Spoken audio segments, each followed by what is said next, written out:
Welcome back to the Gary Sutton Show on WSBA. Jeff Stier is a senior fellow at the National Center for Public Policy Research in Washington, D.C. and heads its risk analysis division. He's been on with us before. And he joins us this morning to talk about activists who are trying to be kind of like, Scrooges in the summer. Is that possible? Jeff, good morning. How you doing? Hey, Gary. Good to be back with you. Always good to have you on the show. We got some people trying to take the fun out of summer right now. What the heck's going on? Well, the activists are always looking for an excuse, perhaps we in the industry call it a news hook, an angle to advance their regulatory agenda. And I noticed over the past week or so a handful of these stories that were, I think they got more absurd by the day. There was one that I found interesting that Time Magazine said that the bounce houses that kids play in, these are the inflated... Is that those jump things? You get inside and you jump around? And yeah, we've been on before talking about kids should be more active, right, fighting obesity. So here kids are jumping around, having fun in an inflated playhouse. And Time is reporting that there is an epidemic of injuries as a result of this. Really? I mean, you and I, when we were younger, we played on playgrounds, rocks, jungle gyms, and rocks, and you scratch your knee maybe, and we lived with it. Be careful, by the way. You're getting to that point now, Jeff, where you're saying, when I was a boy, it was close, And, I'm a senior fellow. So that's exactly I guess you can say that now. But seriously, we're being active. We're encouraging kids to be active, and there's always someone coming after what we're doing, how we're getting kids to be more active. And what troubles me is this language of an epidemic. It's an epidemic of injuries. And I always follow these issues, and I see that the term epidemic is almost always precedes another phenomenon, and that word is regulation. Yes. So they establish it's an epidemic. And, well, if there's an epidemic, we need the government to come in and do something. Regulations, restrictions, you need a license before you could put one up, maybe. Who knows where they're going with this? So I thought that was kind of wacky. But then I saw the next one. This comes out of a school district in Texas, in the Austin area, where, again, parents were doing the right thing, giving their kids sunscreen before they went outside to play. Right. And even in Texas, they have some nanny state people, and they said, kids can't bring in sunscreen to the schools. You could put them on them before they come into school, but they can't bring it in because and I'm going to quote here because it's so ridiculous. I don't want to be accused of exaggerating. The spokeswoman for the school said, typically, quote, sunscreen is a toxic substance, and we can't allow toxic things to be in our schools. Really? She said if parents know their child may be outdoors, they should come to school fully covered in sunscreen. At this time, she said, sunscreen can't be brought by students to school campuses. They later said that they could bring it with a doctor's note. Right. So it just at what point do we say this is maybe gone a little bit too far? And they say you could put your sunscreen on your child before you take him or her to school, but the Food and Drug Administration recommends that sunscreen be reapplied at least every 2 hours, especially if people are active and sweaty. Where did have we always been in this mindset, or are we increasing the numbers of people out there who have become, I don't know, our betters, who are telling us how to live, telling us what to do, telling us where to go, what we can eat, what we can't eat, what if we can have a big gulp, if we can't have a big gulp, where do we start to head off that rail, if we're off the rail at all? Yeah, I think it's been happening for a long time, but I think it's gotten worse in the past 10, 15 years. Certainly the Mayor Bloombergs of the world advanced it, but they didn't start it. No. So it's getting worse, and I think everybody wants everyone to be healthy and safe, but the slippery slope, where did we start sliding down that slippery slope?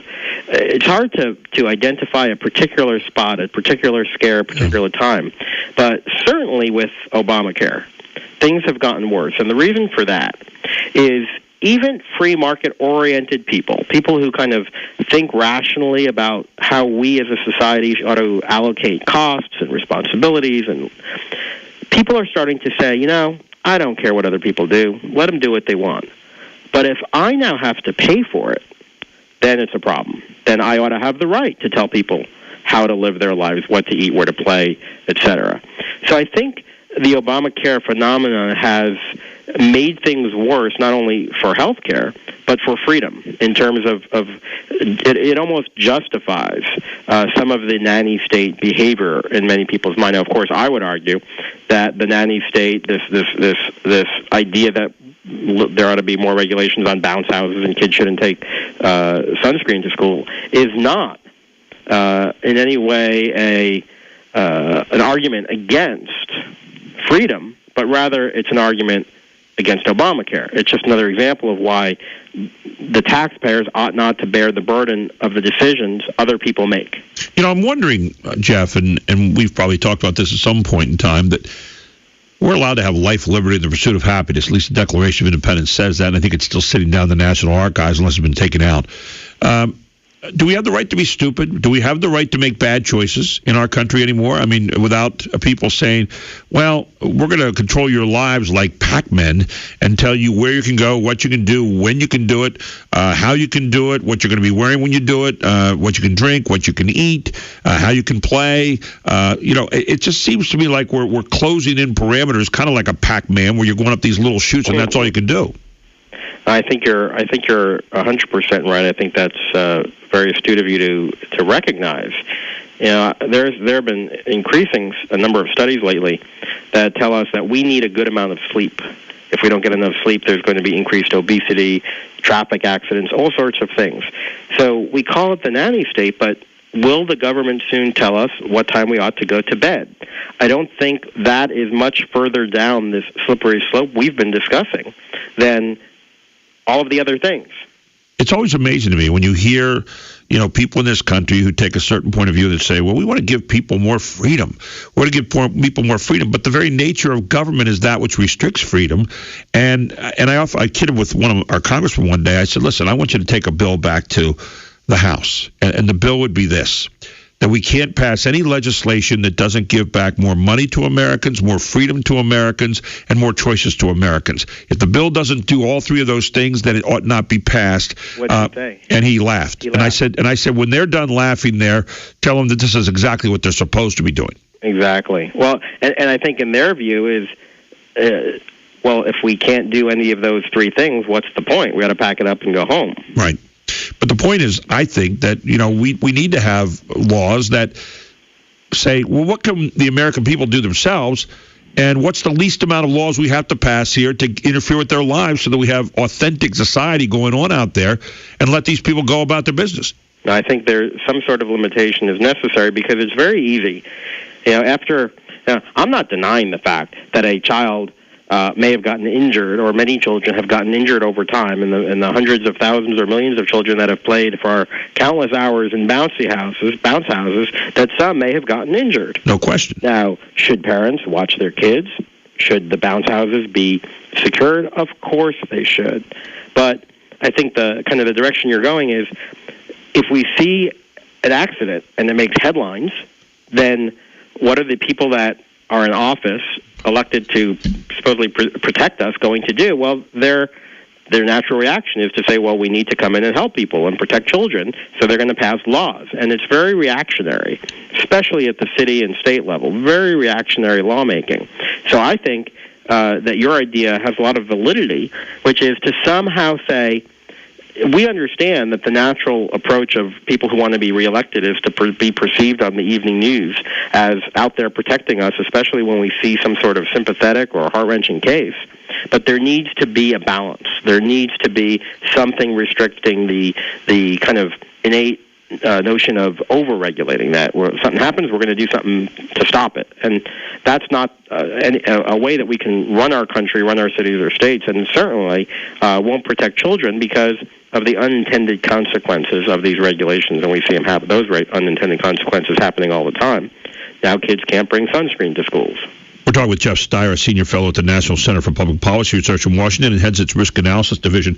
One of the things I hate the most, Jeff, is group memos for what one person did. And one person screwed up, so they, usually a person sends out the group memo, and now you're saying, is it me? Is it me? Is it me? You kind of get the same thing here. A kid gets hurt in a bounce house, and you say, oh, my God, bounce houses they're just unsafe. Let's send out the group memo to everybody and the group regulation.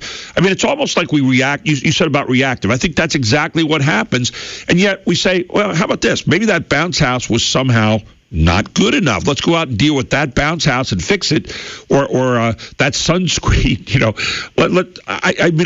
I sit back and watch people dealing with this group memo mentality, and it really frightens the heck out of me. Yeah, well, before we run out of time, I wanted to tell you about one more group memo that went out. Go ahead. And it's not about protecting. It's not about the government coming in to protect children, which you can almost understand.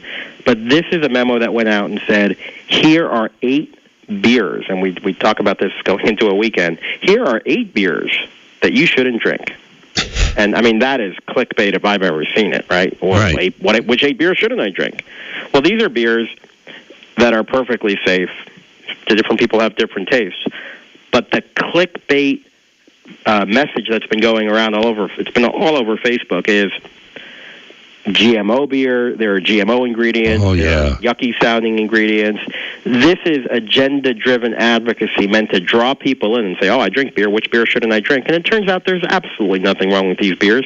But the people with the agendas against genetically modified foods, right, certain additives or ingredients that they don't want us to eat, which are FDA approved as being completely safe. These are the things that the activists are using. It's kind of like a BuzzFeed mentality. Hey, if we can get people to click on it, we'll be able to advance our agenda. So rather than tell them, a perfect example, we saw this a few months ago with you probably heard about what they call the yoga mat chemical. This blogger who calls herself the Food Babe said there was a chemical in Subway sandwiches, Subway bread, which is the same chemical which is in yoga mats, which is absolutely true and absolutely irrelevant. But they try to scare you. I mean, I could try to ban a chemical that's found in nuclear power plants. It's also called water. Right. It's like I remember the old Saturday Night Live thing where they say it's a floor wax, but it's also a dessert topping. So I mean, you kind of remember some of those kind of dumb things. It's funny. It's funny that people are falling for it. The GMO thing. I mean, I know people that are listening out there who believe in that stuff, and they're very careful about that, and they read a lot on it. Is there anything to the GMO, the modified types of foods here and so forth? We've been eating these GMOs for 2 decades, and we're fine. Now, I believe, as a libertarian, as you may have picked up on that, I am, that's okay, that if people don't want to eat GMOs, they're welcome not to eat them. Right. But to put a warning label, which is kind of the new angle that they're pushing, is to put a warning label on food saying this contains GMO. I mean, I could put warning labels on a can of beer that says this was processed on a Wednesday. That's also complete. Do I have a right to know what day it was processed on? It's completely irrelevant in terms of health. If there's a danger, we don't need a warning label. The product shouldn't be on the market if it's a dangerous food. But it's an ideological-driven campaign. They don't like technology. They don't like big companies that have to develop these products because they're expensive to develop. But they're safe. They're providing food at lower costs and sometimes better flavors. And if you don't want GMO foods, you're welcome to. I was in Whole Food Market yesterday. I'm broke at this point, but I could have bought GMO-free foods.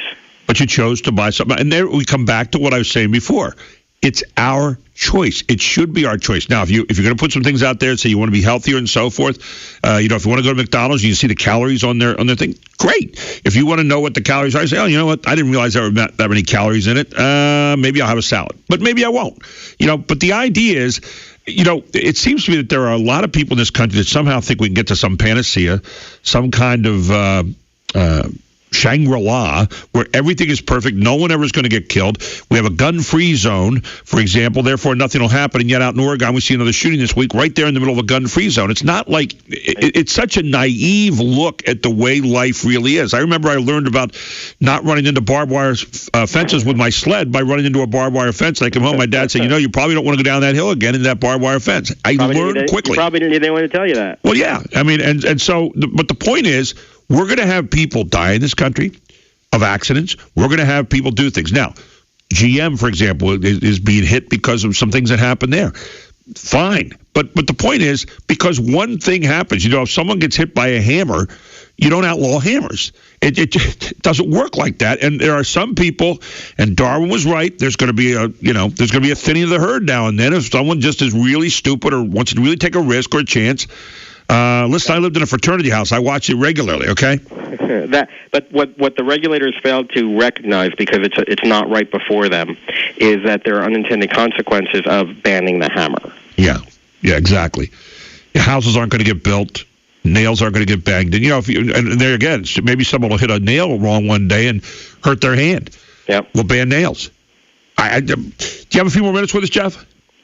Say that again? Do you have a few more minutes you can spend with us? I'd love to. It's such a pleasure to speak with you. We're going to be right back. I'll take a very quick break. I'll be right back with Jeff Stier as we talk about, we're just being programmed.